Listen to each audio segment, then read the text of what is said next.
गुलजार शोभा। हम सत्संग में नहीं आए थे, लेकिन हम बाबा ने जो ओम निवास बच्चों के लिए खोला था उसी में ही आए थे। और वहाँ आ करके जो हम लोगों को मम्मा और बाबा का प्यार मिला, जो निस्वार्थ प्यार, वैसे तो माँ बाप का प्यार होता है बच्चों पे, लेकिन ये जो था वो निस्वार्थ प्यार, आत्मक प्यार, और बाबा की हम बच्चों के प्रति जो भावना रहती थी वो सदा ही रहती थी कि ये मेरे ठाकुर है, डीटीज हैं, रवाजी कुमारियाँ नहीं है लेकिन शक्तियाँ हैं। तो वो जो बाबा की भावना और निस्वार्थ प्यार, उसने हमको बाबा की तरफ, ज्ञान की तरफ आकर्षित किया। उम्र 9 साल की, यही बाबा का जो मिलना था, दृष्टि देना था, या हमारे में जो बाबा का लक्ष्य था, छोटे छोटे बच्चे तैयार हो जावे विश्व को परिवर्तन करने का, वो ऊंची भावना देख करके और ऊंचा प्राप्ति देख करके, क्योंकि बाबा से हमको प्यार भी मिला, ज्ञान भी मिला, और साथ साथ जो है बाबा की पालना जो थी वो बिल्कुल ही ऐसी थी जो राजकुमारियों की भी नहीं हो। तो इसीलिए इसने हमको बाबा के पालना ने, प्यार ने, और साथ में बाबा की जो हम प्रति ऊंची भावना थी उसने आकर्षण किया। 4 क्लास, वो क्या है जो बाहर की नॉलेज है उसमें तो इस वर्ल्ड की हिस्ट्री, ज्योग्राफी, हिसाब किताब ये होता था, और यहाँ जो पढ़ाई पढ़ी वो बेहद की हिस्ट्री और ज्योग्राफी, सतयुग से लेके कलयुग संगम तक। तो इस नॉलेज में मैं कौन हूँ, परमात्मा क्या है, तो इससे क्या हुआ, जैसे एक हमारे को विशाल नॉलेज मिली। जो हद की नॉलेज थी वर्ल्ड की, उसके बजाय हमको बेहद की हिस्ट्री, ज्योग्राफी मालूम पड़ी, अपनी पहचान हुई, परमात्मा की हुई। इसीलिए ये नॉलेज बहुत अच्छी लगती थी। वैसे तो पहली बार हम जब ध्यान में गए थे तो घर में ही गए थे, क्योंकि हमारे संबंधी जो है वो भक्ति में थे, लौकिक माँ भी भक्ति में बहुत थी, और हमारे मामी के घर में भी थे। तो पहले पहले बाबा, ब्रह्मा बाबा में जब प्रवेशता हुई तो शुरू शुरू में उस मामी के घर में बाबा रहने आया था और सत्संग चालू था। तो वहाँ एक दिन मैंने साक्षात्कार किया पहला, और वो पहला साक्षात्कार था श्री कृष्ण का, जिसका हमको ज्ञान नहीं था। वैसे हमारे सिंध में एक रवाज था कि शीशे पर प्रिंट होती थी और देवताओं की प्रिंट होती थी, लेकिन हम छोटे बच्चे खाने पीने, घूमने, पढ़ने में बिजी रहते थे, तो हमको ज्ञान नहीं था कि ये चित्र अच्छे हैं। जैसे चित्र आर्ट का काम देख करके खुशी हो ना, उसी रीति से हमारा अटेंशन ये नहीं जाता था कि ये क्या, किसकी मूर्ति है, क्या है, लेकिन एक आर्ट के रीति से बहुत अच्छा लगता था। तो पहले जब हमने श्री कृष्ण का साक्षात्कार किया, वो 8 साल की आयु में, पीछे हम बोर्डिंग में गए, तो मेरे को पता ही नहीं था कि ये मैंने क्या देखा। लेकिन हमारी लौकिक माँ भक्ति में होने के कारण उसने मेरे भाव को समझा कि इसने कोई देवता का साक्षात्कार किया है। तो जो मूर्तियाँ होती है ना घर में, वो ले आई, राम की, कृष्ण की, ये सब मूर्तियाँ मेरे आगे ले आई। लेकिन मूर्तियां और प्रैक्टिकल साक्षात्कार में जो श्री कृष्ण हमने देखा उसमें बहुत अंतर था। यानी उनकी दास दासियां भी उससे अच्छी थी जो चित्र आजकल के हैं। तो मैं ये समझा नहीं सकी कि मैंने क्या देखा। लेकिन श्री कृष्ण का जो पोज है ना डांस का, थोड़ा ऐसे तेजी टांग का, उससे हमने उसको सुनाया। ये ऐसा था, लेकिन वो फीचर्स बहुत अच्छे थे। तो उन्होंने मेरे को समझाया कि ये तुमने श्री कृष्ण का देखा है, और फिर मैंने भी समझा श्री कृष्ण क्या है। लेकिन 1 साल के बाद हम उमनिवास में दाखिल हो गई, और फिर तो हमको ज्ञान मिल गया। इतने बंधन मेरे पास नहीं थे, क्योंकि मेरी लौकिक माँ जो है उसको रुचि थी कि 4 कुमारियों में से एक कुमारी जरूर ऐसे भक्ति के मार्ग की तरफ जाए। तो उसकी मदद से हमारे को कोई खास बंधन नहीं पड़ा। गए वारंट के जब निकला तो हम छोटी आयु वाले थे, इसलिए गए जरूर घर में, लेकिन वहां भी माँ ज्ञान के भक्ति के कारण हमको कोई बंधन नहीं डाला। लेकिन 1 मास 1 वर्ष जो है वो हमको वारंट के द्वारा रहना पड़ा। और फिर उसके बाद हमारे लौकिक माई, क्यों कराची में ही था बाबा और हम भी कराची में ही रहते थे, तो सवेरे सवेरे जो है वो लौकिक माँ हमको यहाँ ले आई सत्संग में, और कहा बाबा अभी मैं इसको नहीं ले जाऊंगी वापस। तब से मैं वहीं रह गई। बोर्डिंग की दिनचर्या जो थी, सवेरे हम उठते थे, लेकिन योग अभ्यास वगैरह की, योग शब्द नहीं था उस समय। यही था कि आत्म अभिमानी बन के आत्मा रूप में स्थित होना है। तो सुबह को उठ करके हमको उठते ही समझो आत्म अभिमानी बनने की ये ड्रिल करते थे। और फिर उसके बाद बाबा, छोटे बच्चे थे हम लोग, तो हम लोगों को स्थूल ड्रिल भी सिखाते थे। तो ड्रिल करते थे, उसके बाद बगीचे में घूमने जाते थे, वहाँ खेल वगैरह होता था।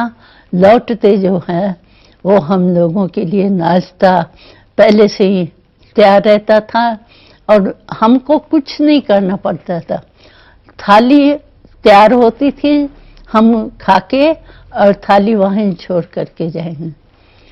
तो हम लोगों को पालना जो बाबा ने दी, और दूध में भी ऐसे नहीं खाली दूध बाबा पिलावे, पिस्ते बादाम डाल के और केसर वगैरह डाल के बहुत अच्छी रीति से हमको नाश्ता भी कराते थे, उसके साथ दूध भी देते थे। चाय हम लोग नहीं पीते थे, दूध ही लेते थे। तो इसी रीति से ये सुबह का तो ये प्रोग्राम चलता था। और उसके बाद हम तैयार होके, कोई सवेरे तैयार होते थे, कोई घूमने के बाद होते थे। फिर हम क्लास होता था, और क्लास में हमको इंग्लिश, हिंदी, गुजराती सब सिखाते थे। उसके बाद रिसेस में बाबा हम लोगों को बहुत प्यार से जो भी नया फल निकलता था वो अपने हाथ से काट के और खिलाते थे। उसके बाद जो है फिर हमारा क्लास होता था, और कोई 2-3 बजे तक क्लास होता था। उसके बाद फिर हम खाना खा के रेस्ट करते थे, और फिर उसके बाद जो है वो हम लोग शाम के टाइम जो है वो एकांत में आत्म अभिमानी बन के बैठने का अभ्यास करते थे। और शाम को बाबा कभी समुद्र के किनारे भी ले जाता था। जब हैदराबाद से कराची में आए हैं तो वहाँ बाबा हमको सागर के किनारे भी ले जाता था, वहाँ खेल भी कराता था, और कहीं ट्रांस में भी चले जाते थे और सागर के किनारे पर अलग अलग बैठ के हम, योग शब्द नहीं था लेकिन आत्मा रूप में स्थित होने का अभ्यास करते थे।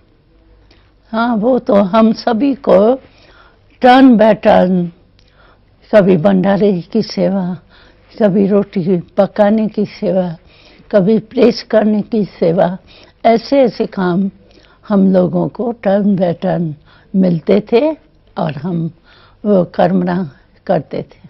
क्योंकि हम ज़्यादा करके उन दिनों में ट्रांस में जाती थी, इसीलिए विशेष कोई नहीं हुई, क्योंकि ट्रांस में जाने के कारण हम बाबा के पास ज़्यादा रहती थी। वो क्या है कि पहले हमारा साक्षात्कार जो होता था वो सिर्फ वैकुंठ का, सत्युग का होता था। श्री कृष्ण के साथ रास करना, श्री कृष्ण के साथ खेलना, सिर्फ सत्युग का ही होता था।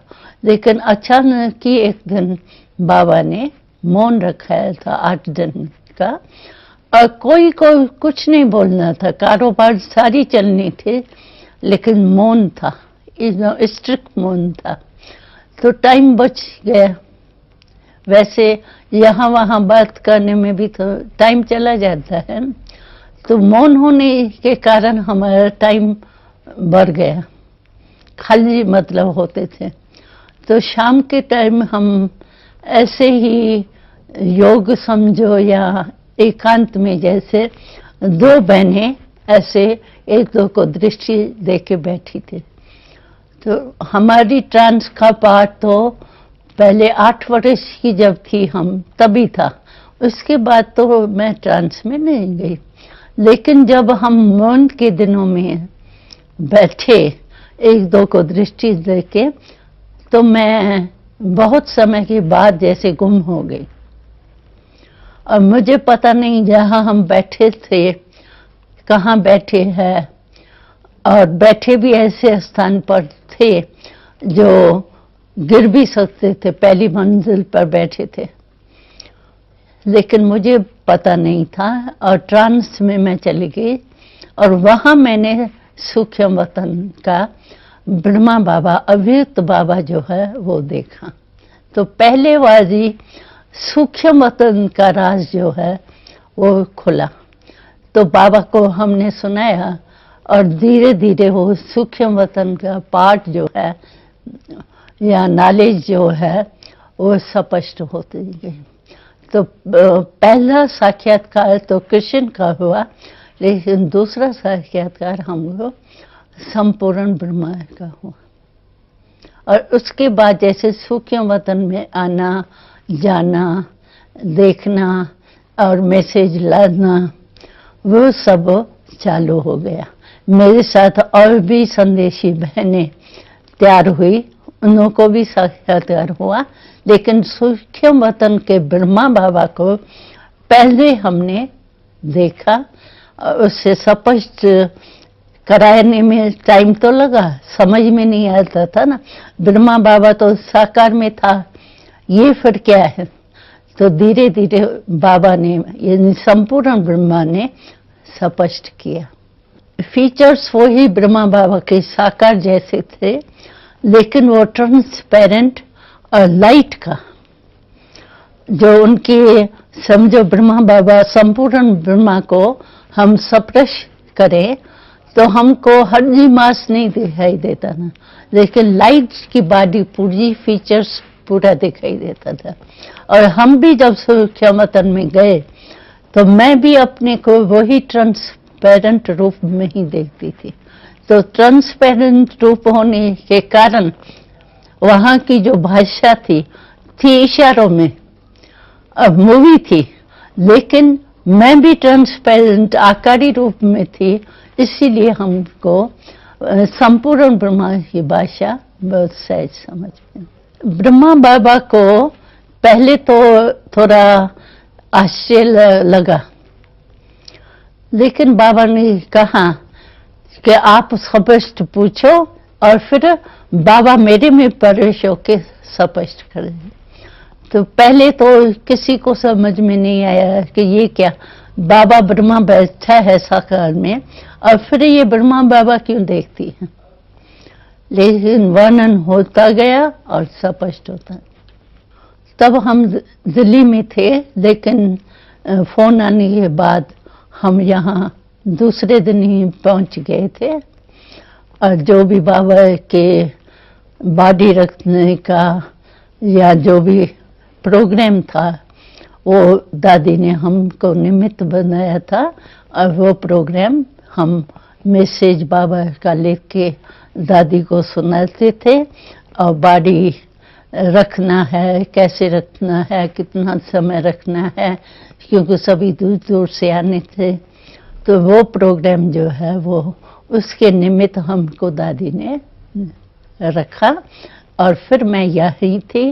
जब बाबा का संस्कार किया उसके बाद हम भोग लगाते हैं, हमेशा नियम है ब्राह्मणों का। तो ये संस्कार के बाद हम भोग में बैठी। अब भोग में जब बैठी तो हम तो इसी रीति से गई, तो जैसे सभी का भोग लगता है, संदेश आता है, उसी रीति से मैं भी बैठी थी। लेकिन उसी दिन संपूर्ण ब्रह्मा शिव बाबा प्रवेश हुआ अचानक। हमको पता नहीं था कि अव्यक्त पाठ चलना है या क्या है, लेकिन अचानक ही अव्यक्त और ब्रह्मा और शिव बाबा बाप दादा की प्रवेशता हुई। और जो भी सभी के क्वेश्चंस थे, क्या होगा भविष्य में, कैसे चलेगा, वो उसी दिन बाबा ने प्रवेश होकर सारा स्पष्ट किया। तो मुझे पता नहीं था, लेकिन अचानक ही ये प्रवेशता हुई और बाबा ने कहा कि इसको संदेशी का पाठ जो है वो इसको ही बजाना है, निमित्त है।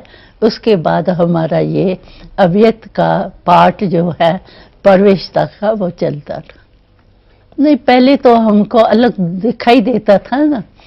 ब्रह्मा बाबा जब संपूर्ण हो गए तो फिर बाबा ब्रह्मा अव्यक्त ब्रह्मा जो है वो एक हो गए। पहले अलग दिखाई देते थे, फिर एक हो गए। अभी जितना टाइम भी बाप दादा होता है तो उतना टाइम पहले हम ट्रांस में जाते हैं और बाबा से मिलते हैं। जो कोई मैसेज होता है वो सुनाते हैं और फिर बाबा कहते हैं, अच्छा बच्चे, अभी मैं जा रहा हूँ बच्चों से मिलने। उसके बाद हमको अपनी कॉन्शियस नहीं रहती, होती आत्मा मेरी इस शरीर में है, लेकिन कॉन्शियसनेस नहीं होती कि मैं गुलजार हूँ, मेरे में बाबा प्रवेश हुआ है, प्रवेश होके मिल रहा है या वाणी चला रहा है, वो कॉन्शियस हमको नहीं रहती। जब तक बाबा यहाँ प्रवेश होता है तब तक हमारी कॉन्शियसनेस जो है वो मर्ज होती है। उसके बाद जब बाबा वतन में आते हैं तो फिर मैं कॉन्शियसनेस में आती हूँ और बाबा हमको छुट्टी देता है और कोई मैसेज होता है तो वो सुनाता है और फिर मैं नीचे ट्रांस से आ जाती। सतयुग में क्या है कि जो मनुष्य में होना चाहिए, समझो फीचर्स, स्वभाव, संस्कार और संपत्ति, यही संबंध, यही मनुष्य की विशेष होती है। तो वहाँ सतयुग में सभी संपूर्ण है। प्रकृति जो है वो भी सत्व प्रधान है, इसीलिए वहाँ कोई हलचल नहीं। प्रकृति जो है वो सुख देने वाली है, इसीलिए वहाँ प्रकृति द्वारा भी सुख मिलता है, दुख का नाम निशान नहीं है। और मनुष्य जो है संबंध में भी कोई नीचे ऊपर नहीं है, एक दो से संबंध ऐसा स्नेह बड़ा है जो को होना चाहिए। और साथ में संपत्ति की भी कोई कमी नहीं है। तो चाहिए क्या, एक तंदुरुस्ती चाहिए। और तंदुरुस्ती ऐसी है जो वहाँ बीमारी की, डॉक्टर की नाम निशान नहीं है। तो जो देवताई जीवन है उसमें सर्व प्राप्ति है, तन की भी, मन की भी, धन की भी, संबंध की भी और प्रकृति की भी प्राप्ति। सतोप्रधान होने के कारण प्रकृति भी दासी रहती है, तो इसीलिए वहां कोई अप्राप्ति नहीं है, सर्व प्राप्ति है। और सुख और शांति तो एक जैसे जन्म सिद्ध अधिकार है। यहाँ सुख लेने के लिए कोशिश करनी पड़ती है, वह नेचुरल लाइफ ही सुख और शांति की है। इसीलिए वो देवताएं जो हैं वो आकर्षण करते हैं, क्योंकि यहाँ की पवित्रता वहाँ की प्राप्ति है। तो पवित्रता की प्राप्ति जो है वो सुख शांति है। इसीलिए पवित्रता का यहाँ जो पाठ पढ़ते हैं समय पर, तो वहाँ देवताई जीवन में हमको सुख शांति एक जीवन का नेचुरल रूप है। यहाँ तो कोशिश करते हैं ना सुख पाने की, वहाँ इस नेचुरल जीवन। इतनी मशीनरी वहाँ नहीं है, सोलर सिस्टम ज्यादा है। प्रकृति द्वारा ही समझो वायु है, तो वायु भी कहीं काम में आती है, जैसे फैक्ट्री है या कुछ भी है, तो वायु भी मदद करती है। काम करना पड़ेगा, लेकिन क्या है कि यहाँ मेहनत करनी पड़ती है। समझो फल डाला आपने और अचानक ही कुछ बारिश आ गई, अचानक ही प्रकृति की हलचल हो गई, तो मेहनत करते बीज अच्छा होते हुए भी फल अच्छा नहीं निकलता। और वहाँ बीज आप डालो और फल बहुत ज्यादा है और अच्छे में अच्छा सहज ही होता है, तो वहाँ फल की भी प्राप्ति जैसे सहज होता है। यही था कि हमको विश्व परिवर्तन करना है, और उसमें आप बच्चे जो हैं वो मेरे सहयोगी आत्माएं हैं। उसी लक्ष्य से हम लोगों को बाबा देखते थे, विश्व परिवर्तक है, डीटीज है, यही जाके देवता बनने हैं। उसी वियन से बाबा देखते थे और हम लोगों को पालना देते थे। नहीं, हमको इस जन्म में जो अति सुख की बाबा के पालना की अनुभूति होती थी, तो हम सत्य को सेकंड नंबर समझते थे, और पहला जो प्राप्ति का समय वो इस जन्म को समझते, संगम को। इसलिए बाबा कुछ भी कहता था, 2 साल है या 1 साल है, और नहीं भी हो तो हमको तो अच्छा लगता था संगम, और अभी हीरे तुल्य है, वहाँ सोने जैसे हो जाएंगे। अभी जो प्राप्ति है, नॉलेज है, वो तो वहाँ मर्ज हो जाएंगी। इसीलिए हम लोगों को शुरू से ही ब्रह्मा बाबा की पालना, ज्ञान और समय का महत्व था। इसीलिए हमको कभी ये संशय नहीं उठा तो इतना समय क्यों हुआ है। अभी तक भी हम समझते हैं संगम जितना बड़े उतना अच्छे। नहीं बाबा, हम लोगों को ये संकल्प ही नहीं था, तो हमको कोई बाहर जाना है। अब बाबा से, मम्मा से इतना जिगरी प्यार था, जो उससे अलग होना हमारे लिए समझो एक बहुत बड़ी बात थी। और माँ बाप को छोड़ के आए, उसकी फीलिंग नहीं थी इतनी उस समय, लेकिन मम्मा पापा को छोड़ के हम बाहर जाएंगे, कहाँ जाएंगे, कैसे जाएंगे, उस समय थोड़ा मम्मा बाबा को छोड़ना हमारे लिए मुश्किल था। हम बाबा को यही कहते थे कि बाबा आप अगर हमको कहो कि सिर तली पर रख दो, उसके लिए हम तैयार हैं, लेकिन बाबा मम्मा को छोड़ के दूर जाए ये हमारे लिए बहुत मुश्किल है। लेकिन बाबा हम लोगों को बाण भरते थे, यानी शक्ति भरते थे कि तुम नदी हो, नदी का काम क्या होता है, बहना। अगर तुम नहीं जाएंगी बाहर तो तुम नदी नहीं कही जाएंगी, तालाब कहा जाएगा, और तालाब में तो मच्छर होते हैं, ठहरा हुआ पानी होता है, तो तुम तालाब बनने चाहती हो या नदी? तो कौन कहेगा हम तालाब? हम समझते थे हम नदी है, नदी होने के कारण हम लोग आखिर बाबा मम्मा को छोड़ के, प्यार तो था ना बाबा से, तो बाबा की आज्ञा को नहीं मानना ये भी नहीं सहन होता था, इसीलिए बाबा की आज्ञा मान करके हम निकले।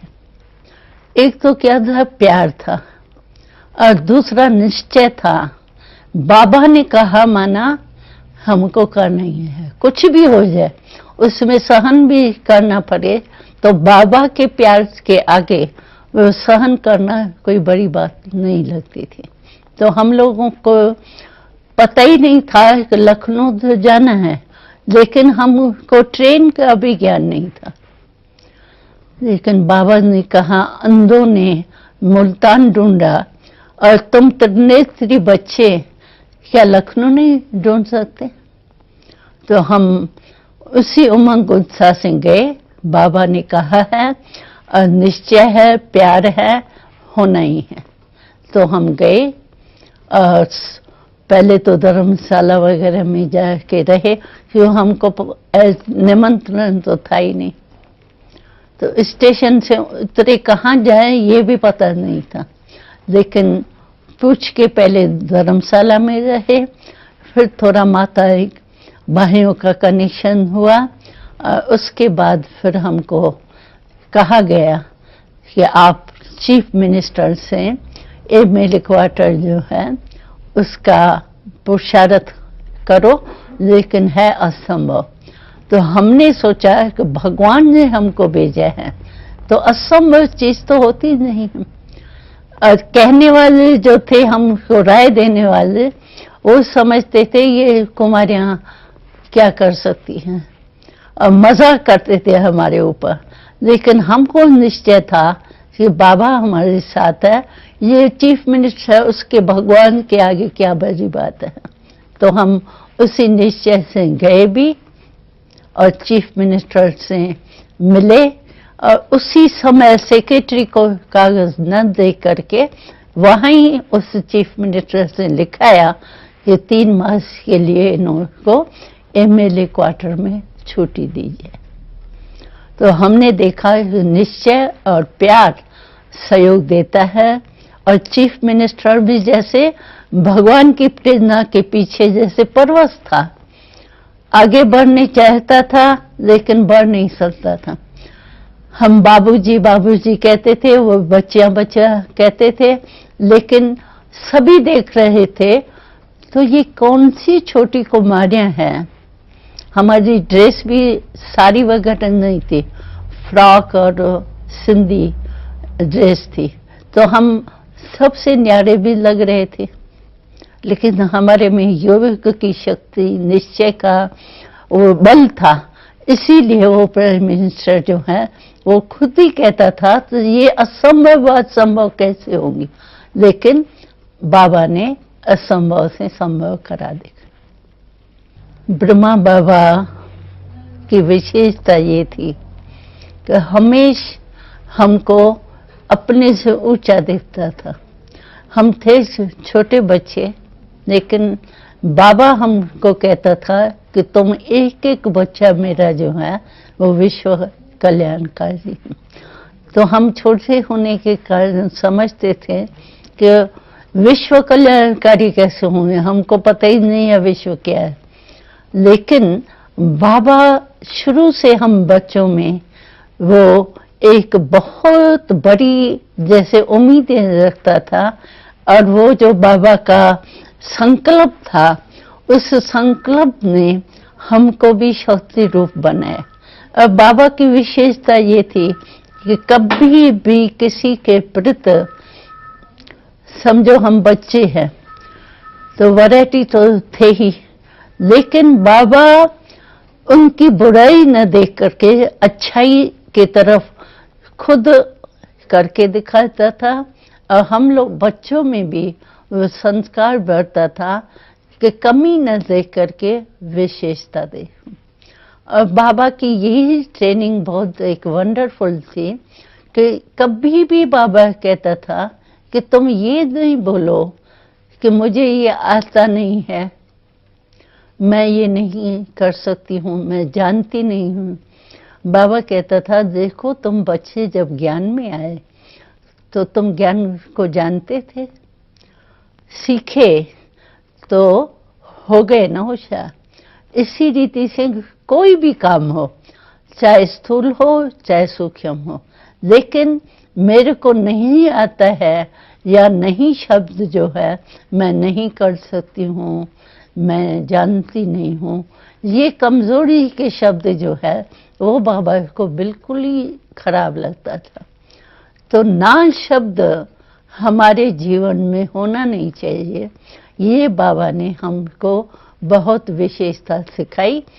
उसी विशेषता के आधार पर हम कहाँ भी कोई भी काम करते थे तो हमको ना नहीं करना है, लेकिन सीखना है और सीख करके करना है। तो इसीलिए कोई भी बात यज्ञ में आई, लेकिन हमको शक्ति जो बाबा ने दी, हाँ मैं कर सकती हूँ, मैं शक्ति हूँ, उससे क्या हुआ, जो कोई भी परिस्थिति हमको बड़ी नहीं लगती थी और सहज लगती थी, खेल लगता था। और बाबा की विशेषता ये थी कि सबके प्रति जो है वो रहम दिल। चाहे बाबा ने कभी अपने पास्ट जीवन में कभी किसी गाली नहीं खाई, इंसल्ट नहीं देखी, लेकिन सभी बाबा यानी ब्रह्मा बाबा की पहली लाइफ जो थी, सभी बाबा से राय लेने के लिए बड़ा बुद्धिवान समझ करके रिगार्ड देते थे। लेकिन ज्ञान में परमात्मा की प्रवेशता के बाद बाबा के ही संबंधी बाबा की इंसल्ट करते थे, गाली देते थे। लेकिन हमने देखा कि बाबा को कभी भी गाली नहीं लगती थी। बाबा कहता था बच्ची ये अज्ञानी है ना, तो अज्ञानी के ऊपर वैसा है, इसीलिए उनके ऊपर रहम करो, ईर्ष्या नहीं करो, घृणा नहीं करो। ज्ञान में घृणा शब्द होता नहीं है। तो हमने देखा बाबा ने गालियां भी ऐसे सहन किए, ऐसे सुनी जैसे कि महिमा सुने। एक रस स्थिति जो है निंदा स्थिति में समान, वो हमने देखा। मम्मा जो थी वो विशेषता मम्मा की ये थी कि सभी बच्चों की पालना जो की वो गंभीरता और प्यार, और एक एक बच्चे के लिए मम्मा टाइम दे करके उसकी जीवन को श्रेष्ठ बनाने का लक्ष्य रखती थी। और माँ का प्यार जो होता है निस्वार्थ प्यार, वो मम्मा का प्यार जो है, देखना, चलना, बोलना, तो एक एक बोल में मामा की एक एक सेकंड की दृष्टि जो थी वो हम बच्चों के प्रति ऐसी श्रेष्ठ रहती थी, प्यार की रहती थी, जो हम लोग मम्मा को छोड़ने नहीं चाहते थे। और मम्मा के जैसे दिल में मम्मा की शुक्रिया के गीत बजते रहते।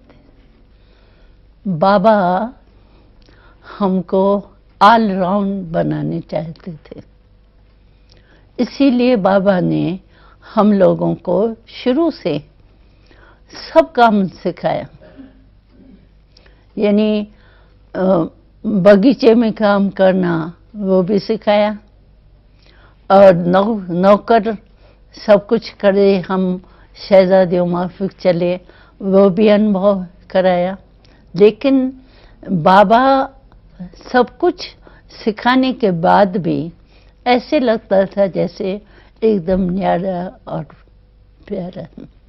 तो हम घूमने भी जाते थे तो बाबा हम लोगों को पक्का कराने के लिए, समझो हम चल रहे हैं आगे और बाबा पीछे चल रहा है, तो बाबा बीच बीच में क्या करता था कि खुद जल्दी चल करके आगे हो जाता था, आगे जाके ठहर जाता था।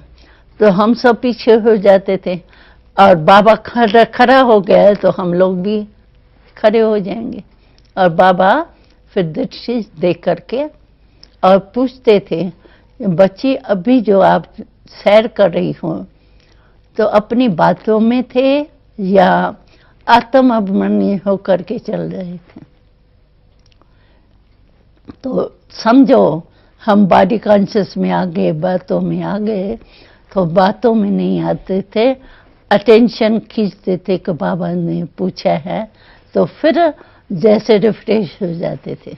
और चलते हुए भी आत्म अभिमानी का अभ्यास जो है वो पक्का हो जाता।